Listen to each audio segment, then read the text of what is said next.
you're next. Welcome, guys, to a new Mask Vault episode. This one would technically be a prop vault episode as well.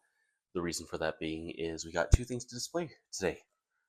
First being this 2010-2011 era EU ghost face mask. This would have been used, not this exact one, this is just an off-the-shelf one that I was able to find on eBay. But this model is what was used in Scream 4.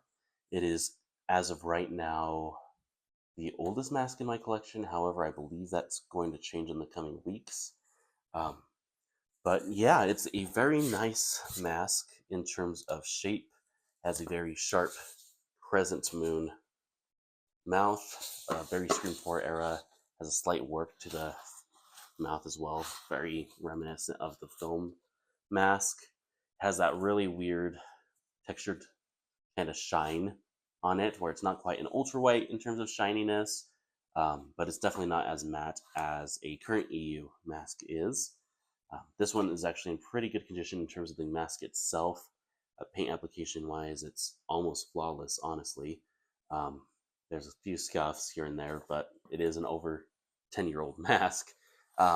The shroud has some interesting, it looks like almost like bleach or fake blood type dye in the back here. It's not noticeable when you wear a hood, so it's not a huge deal, but that is something that does kind of blemish it a little bit, but at the same time, I got it for a pretty good price, so I'm not going to complain. Really good mask.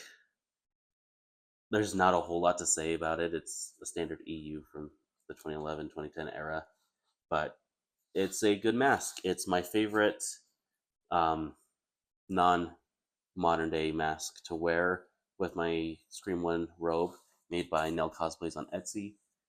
If you haven't, I definitely recommend checking out their shop. They also make a pretty screen-accurate scary movie killer mask, or not mask, killer robe nowadays too. Fantastic shop, fantastic person to work with. She's a joy. But yeah. Anyway, so that's the mask. It's kind of just a boring overview, but there's not a whole lot to say. It's an EU. You've seen one of them, you've seen all of them, basically. Now, the next prop I'm really excited about is this. This is a resin cast Buck 120 by New Rule Effects. New Rule Effects, for those who don't know, is a company that makes movie props. So they make like the glass bottles that you can smash against someone's head and it's not going to really hurt them. Same with the furniture. They make blood props where it has a tube on the side of the blade. You squeeze it and fake blood comes out. So when you're doing this, it can look like you're cutting someone. Last year, they decided to roll out these. It's a resin cast off of an actual Buck 120, which for a mainstream company to do isn't very common, just because you have to get the licensing from Buck, as far as I'm aware. It appears it's probably, I want to say, like a 2023 model, or earlier, just off of the engraving. It's slightly different than my 2024 model. When you first get it, I did some work to this. When you first get it, it won't have the pinstripes, and it won't have this glossy black handle like what an actual Buck 120 has. For some reason, it's really matte, kind of chalky black handle on them, and that seems to be on all of them. It's not a huge deal because you're holding a knife like this, so you're not really going to see the hilt anyway. But for me, where I want to get it as close as possible to a Buck 120, to look as real as a Buck 120 as possible, it was important for me. So what I did was I went in with a standard acrylic gloss black, decided it still wasn't shiny enough, and then I went over with some Mod Podge puzzle sealant, and it gave this really nice shiny effect, and it helps protect the paint. So yeah, as far as the pinstripes go, it's just regular pinstripe tape. I'm kind of rehashing information that Nate Reagan did at Reagan Productions on his channel. He went over one of these fairly recently.